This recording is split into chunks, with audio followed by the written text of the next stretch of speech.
Distingués invités, survivants, collègues et amis, I am so deeply honored to stand before you to deliver these remarks, especially in the presence of survivors of the Holocaust.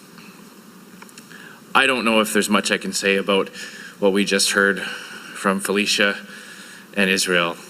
Those testimonies that you gave were so moving, and the tragedies that you outline and you describe stand in such stark contrast. The dedication that you and thousands like you here in Canada continue to strive to make sure that future generations of Canadians always remember what happened. Since the establishment of the National Holocaust Memorial Day in 2003, we have gathered each year to honor the 6 million Jewish lives that were lost in the Holocaust. Chaque année, nous faisons une pause pour nous souvenir de toutes les vies qui ont été fauchées par le régime Nazi.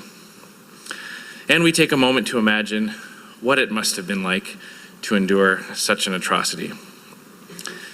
And yet we come to realize that it is impossible for some of us to comprehend the terror, the isolation, and desperation that must have been felt by every Jewish woman, man, and child across Europe. And so each year, in their honor, we affirm our commitment to ensure that such crimes never happen again. Never again is a vow that is used in reference to the Holocaust at times like these when we gather in reflection. Pourtant, au cours des 73 ans depuis l'Holocauste, nous n'avons jamais réussi à tenir cet engagement. The Jewish community, however, remains the most frequently targeted religious minority when it comes to hate crimes. Vandalism at synagogues and other Jewish sites remains too common. Jewish life is an integral thread in Canada's cultural fabric. It has been since before Confederation, and it always will be.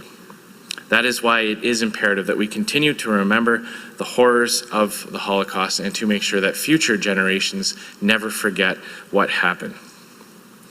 Et pour que tous ceux qui ont fait du Canada leur patrie, définissons nos valeurs pluralistes et démocratiques, sachant qu'ils sont en sécurité ici dans notre pays. It is our duty to learn the lessons of the past so that we can pass on the torch to our children. We must not let the stories and testimonies of survival, heroism, and valor be erased from our history. We cannot allow them to be forgotten as the years pass by, as we lose the human links we still have to these tragic events.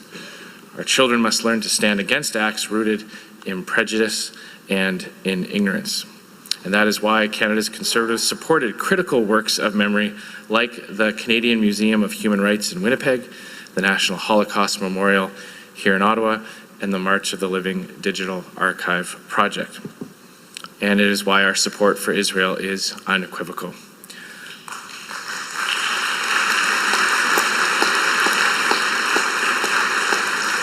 We will always defend Israel's fundamental right to exist as a homeland for the Jewish people and stand against any attempt to delegitimize it as a nation. Et c'est pourquoi nous nous sommes engagés à aider ceux qui font face à la persécution et à la brutalité en raison de leur ethnie ou de leur religion, comme nous l'avons fait par les Yézidis et les chrétiens victimes du groupe État islamique. We cannot let the same movements, hatred, and expressions of evil creep back into our society. L'intolérance et la haine infondée envers d'innocentes minorités religieuses n'ont pas leur place dans notre monde. So, as we commemorate those who perished, let us renew our commitment to always fight for the fundamental rights of men and women, not only in Canada, but across the world. And let us rededicate ourselves to protecting Canada's timeless values of freedom, democracy, and religious tolerance. Thank you, merci.